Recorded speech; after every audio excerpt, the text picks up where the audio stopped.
Hello and welcome to Military Mayday. We're pointing out a few pieces on the chessboard. Got some more movement on the old board here. Boy, let me tell you. Operation Inherent Resolve is the name of this. Let me tell you. I don't know, do they have a department somewhere that comes up with these fucking names in the military? I mean, where the hell is it? Inherent Resolve? I mean, that sounds American and patriotic or something, right? I mean, to me, it's just ridiculous. It's redonkulous. I got another story up here that kind of correlates with this, in my opinion. But it looks like we're on track for something at the end of 2024. Really sparking off. Don't forget that's election year. If you enjoy this content, smash that like button, subscribe to the channel. Let's get started here. U.S.-led forces start live fire drills in Iraq and Syria after more than a dozen attacks on American troops that have injured at least 20 soldiers. Operation Inherent Resolve announced live fire drills on Wednesday. The U.S. has 900 troops in Syria, 2,500 in Iraq to tackle terrorism. About 3,500 plus all their other special operatives over there. U.S.-led coalition forces began live fire military exercise in Syria on Wednesday, soon after more than a dozen attacks on American troops during the past week left more than 20 soldiers injured. Coalition service members will be conducting ground operational exercises in and near the al-Hasakah region in Syria to validate weapon systems and maintain crew proficiency and readiness. It comes days after a similar notice was issued for base defense exercises around the Khalidiyah region in Iraq. They are the latest in a string of routine live fire exercises, but follow a series of attacks on U.S. forces in the region.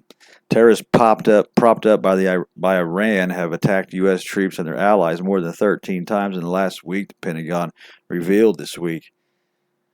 Military vehicles of the U.S. soldiers seen at air base. American forces stationed in Iraq and Syria have been targeted by suicide drones and missiles for days, with a tally described as initial numbers.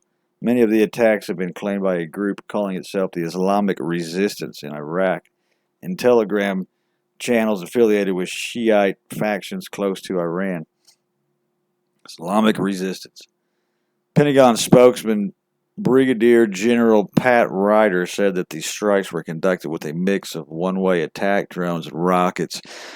What we are seeing is the prospect for more significant escalations against U.S. forces and personnel across the region in a very near term, coming from Iranian proxy forces and ultimately from Iran. Yeah, there probably is going to be more attacks because you're going to be pushing into there and doing drills and getting real close to them. And so, yeah, there's going to be some attacks. He did not identify the specific organizations responsible, but said that the groups conducting these attacks are supported by the IRGC and the Iranian regiment, a reference to Tehran's Islamic Revolutionary Guard Corps. Officials said while the attacks have been linked to Iran, there is no evidence they were ordered by the country's leaders. Armed factions close to Iran have threatened to attack U.S. interests over Washington's support for Israel since Hamas militants killed more than 1,400 people, and I did a story on that. This week, Secretary of State Antony Blinken confirmed the number of Americans killed in the massacre rose to 33. And you can't really see much there. So,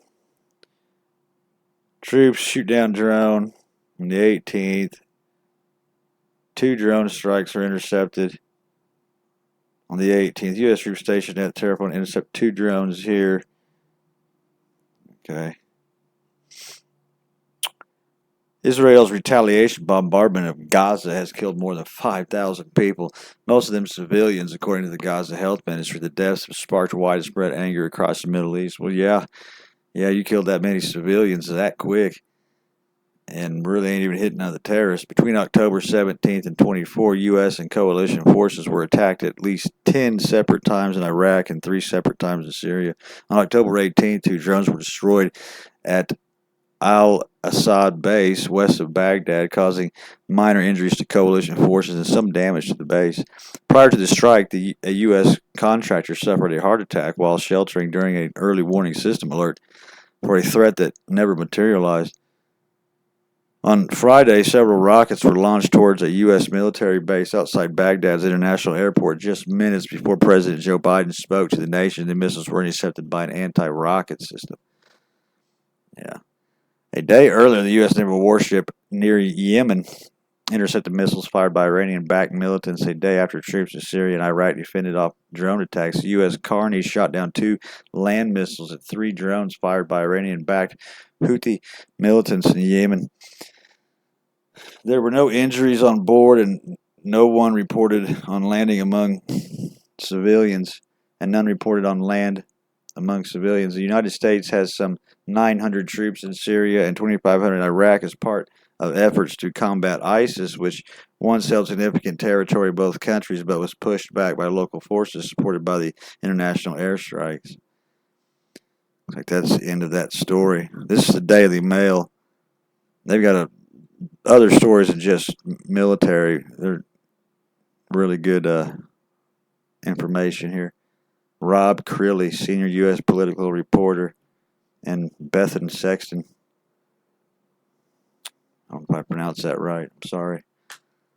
Let's check this out. Biden warns Iran U.S. will respond if they attack troops in the Middle East. The president said he has told the al-Hasakah to be prepared.